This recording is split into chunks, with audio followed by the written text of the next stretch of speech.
Welcome to WrestleMSX. I'm Michael. A bit late for that. I'm Sally. You be quiet and enjoy our short roundup of Saturday night's main event.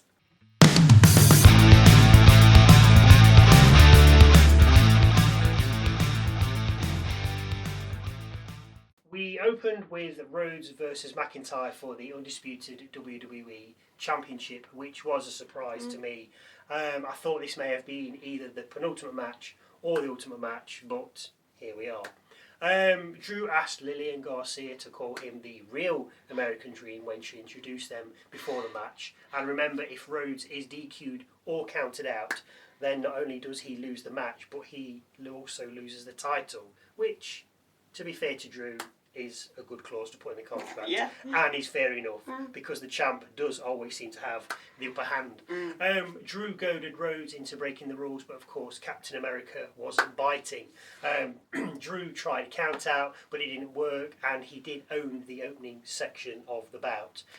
Cody hit a superplex to turn things around though. We had 2 count covers from each man, with Rhodes even going through the announcer's desk from the apron, but to get him back in the ring just in time to beat the ref's count. And then of course it happened. The ref got caught up in the action and got wiped out, with Drew then leaving the ring to retrieve the title. He wasn't able to use it though, as the superstars hit each other with joint crossbodies. Drew got up first and reached for the title, but Rhodes DDT'd the Scottish Whinger onto it, hit Crossroads and then covered. The ref came to, counted the cover, and Rhodes retained his championship. Drew is going to be literally off the scale with anger. This can't be done. Drew can just not let this slide. No, I would have thought it'd be finished. I don't know where it's going to go now. No idea. Is it going to go to Survivor Series, which would be... Yeah. The deal that would be the name next thing. Cage, and then anything goes. Yeah. It doesn't really matter, but yeah, he's going to be absolutely livid. Of course he is. He'll probably have a week off, and then he'll come. I don't know. Back moaning. But of course, he always moans. Before the next match, we see Nick Aldis asking Tiffany Stratton if she's physically and mentally ready, with Stratton replying that she is. So here we go with the Women's WWE Championship as Tiffany Stratton defends against Jade Cargill. Super aggressive from Cargill, working on Stratton's bandaged knee, with Cargill even taking the ring steps bump again that caused her eye injury. This time, she did get hands up. When we get back in the ring, we get an Eye of the Storm, 3 fall-away slams, 3 powerbombs, a Jaded, a cover, and a new Women's WWE Champion. Yes, Jade Cargill won. Absolutely battered Stratton. I wasn't keen on how this played out. Stratton was completely squashed, much like Cena was at WrestlePalooza when Lesnar beat him. This is your champion.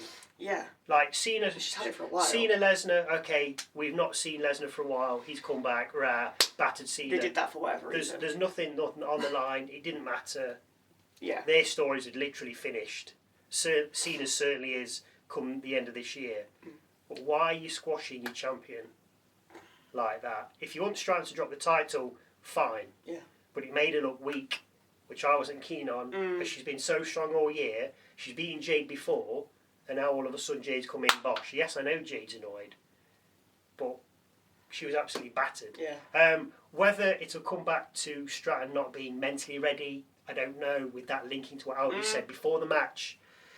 But she didn't need to be squashed, in my opinion. She was made to look like a chump. Yeah. To be fair, I don't... Yeah, whether Stratton's going to be written out for a bit or whether she's going to have a break. She's been in quite a long time. Yeah. A bit like LA Knight, they should never have a break. Yeah. They're always there. Dirty Dom never has a break, always there. Whether she's going to take some time away after this battering, I don't know, but didn't need that in my opinion. No need. That's your champion. That's the best of the best. Exactly. She's been absolutely battered. Yeah.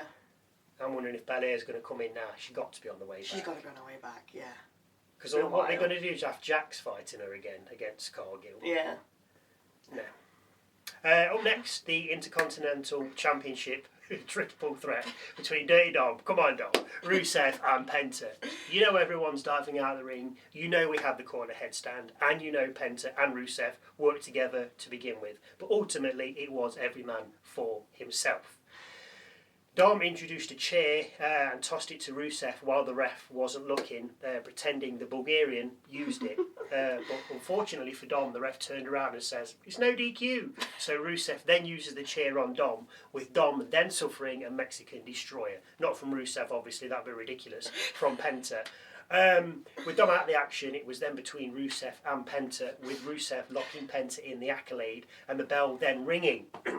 No, Penta didn't tap out. It was Dom ringing the bell, which was just love it. Dom and the hammer then end up in the ring where Penta gets hold of it, aims at Dom and misses as Dom ducks. Penta strikes Rusev instead, which puts the Bulgarian on his back. Dom, quick as a flash, posts Penta and then sends him from the ring before climbing to the top rope, landing a frog splash and covering Rusev for the victory. Dirty Dom does it again, and I love this. Love it. I say he has got to be the hardest working guy there. Yeah. I mean, LA Knight's every week, more or less. Stratton's every week, more or less. And Dom. Yeah. It's just... But the thing is, Dom, not only does Dom turn up, but he's putting the work in. Yeah. I just love it. Just absolutely... I mean, who he's going to face now? I don't... It can't be them two again. We've got to move on from them. Yeah, because I say he's been Rusev for a few times now. Yeah. So Penta's been hanging around. Here and there. But, I need someone else. Love it. We then hear from Cena, not live, but a video of him telling us not quite who his final opponent will be, but indicating how his last opponent will emerge. Do tell. A 16-man tournament will start a week Monday. Oh, right. With superstars from Raw, Okay. SmackDown, NXT, and even some that don't work for WWE taking part. So, speculate away. Oh, you could do a video on its own for this. Yes. Couldn't you? I mean, a lot of people, I suppose, thought it could be an up-and-comer like he was when he first came in. Yeah. But then, now that Gunther's been thrown around a lot. Now this has come into it. Kurt Angle. Perfect way to get Edge in. He's retired. Yeah, exactly. See, with the 16-man tournament, I thought it was going to say like a battle royal, but if it's a 16-man tournament, as we said off camera, I'm wondering if they might bring somebody in from the Attitude Era when he first. Yeah. They're not going to win. A bit like the Royal Rumble, they always throw in the old. Where they dug him up from, some 1970s wrestler. Yeah. Not quite that old, but I've just got a feeling they might bring somebody up, as I say, older in. They won't bring Angle. I'm just joking. Yes, you've said Edge. He's from that era. JBL, because they had a big rivalry. Yeah, I mean, he obviously just not going to be just for. I don't think he would then go on to face him. But I've just said Undertaker, because obviously there was the big deal of Undertaker shaking Cena's hand. Yeah, backstage. There was that one, but I'm sticking my money on, of course, HBK. So, last match of the night, Jey Uso versus CM Punk for the World Heavyweight Championship. Standing wrestling match to start with. Jey rolls out the ring after a GTS lands, with Punk dominating the opening. Of course, Jey comes back with a corner hip attack, super kick, spear and Uso splash. And of course, Punk kicks out to the cover on 2. Punk then hits a superplex, beats up Jey a little more, and then suffers a super kick as Jey escapes a GTS. We end up outside the ring where Jey spears Punk through the timekeeper's area, then gets back in the ring and looks for the Uso splash again. But Punk gets his knees up. Punk lands a GTS, but Jey kicks out of the follow-up cover on 2.